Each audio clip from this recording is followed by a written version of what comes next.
সম্প্রতি দেশের সর্বশেষ রাজনৈতিক পরিস্থিতি নিয়ে জামাতের নীতি নির্ধারণী সংস্থা মজলিসের শুরার বৈঠক অনুষ্ঠিত হয়। বৈঠকে ডক্টর কামাল হোসেন এবং অধ্যাপক বদরুদ্দোজা চৌধুরীকে আওয়ামী লীগ ও ভারতের এজেন্ট হিসেবে চিহ্নিত করা হয়। জামাত মনে করে ২০ দল ভাঙতে এবং বিএনপিকে জামাত থেকে আলাদা করতে আওয়ামী লীগ তাদের মাঠে নামিয়েছে।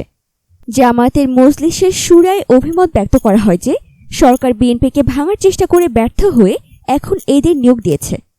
সেখানে মন্তব্য করা হয়, ডক্টর কামালদের প্রতিপক্ষকে সরকার না জামায়াত। জামায়াতের রাজনৈতিক মূল্যায়নে বলা হয়েছে, বিএনপি এবং ২০ দলকে বাইরে রেখে আরেকটি প্রহসনের নির্বাচন করতে চায় আওয়ামী লীগ। এই নির্বাচনে গৃহপালিত বিরোধী দল হিসেবে তারা যুক্তফ্রন্ট এবং জাতীয় ঐক্যকে আনতে চায়। ডক্টর কামাল হোসেন এবং অধ্যাপক বদরুদ্দোজা চৌধুরী ভারতের ইঙ্গিতে এবং আওয়ামী লীগের পৃষ্ঠপোষকতায় মাঠে নেমেছে। এরা আসলে আওয়ামী লীগের বি টিম। চতুরতার সঙ্গে সরকারের সমালোচনা করে এরা জনগণের দৃষ্টি আকর্ষণ করছে, কিন্তু এদের মূল লক্ষ্য হল নির্বাচনে গিয়ে ক্ষমতাসীন আওয়ামী লীগকে আরেকবার বৈধতা দেওয়া।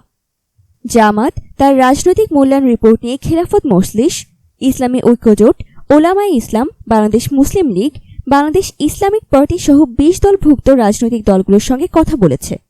তারা জামাতের মনোভাবের সঙ্গে একমত পোষণ করে বলেছেন, যুক্তফ্রন্ট আসলে আওয়ামী লীগ ও ভারতের যৌথ প্রযোজনা। খেলাফত মজলিসের একজন নেতা তাদের নীতি মূল্যায়ন জানাতে গিয়ে বলেছেন, বাংলাদেশে আবার সেকুলার রাজনীতি শুরু করতেই ডক্টর কামালরা মাঠে নেমেছে। ইসলামকে রাজনীতি থেকে বিতাড়িত করাই তাদের লক্ষ্য। এজন্যই তারা ২০ দল ভাঙার খেলায় মেতেছে। এরা বিএনপিকেও ভাঙবে। নির্বাচন এলেই এদের মুখোশ উন্মোচন হয়ে যাবে।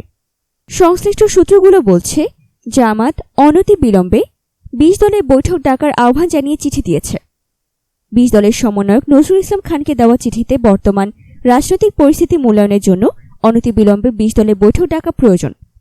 জানা গেছে, ২০ দলের বৈঠকে জামাত সাম্প্রতিক রাজনৈতিক পরিস্থিতি নিয়ে তাদের মূল্যায়ন প্রতিবেদন উপস্থাপন করবে। এতক্ষণ আমাদের সাথে থাকার জন্য ধন্যবাদ। ভিডিওটি ভালো লাগলে লাইক করুন এবং দেশ বিদেশের নিত্য নতুন খবরের আপডেট পেতে ফ্রিকি নিউজ চ্যানেলটি সাবস্ক্রাইব করে আমাদের সাথেই থাকুন।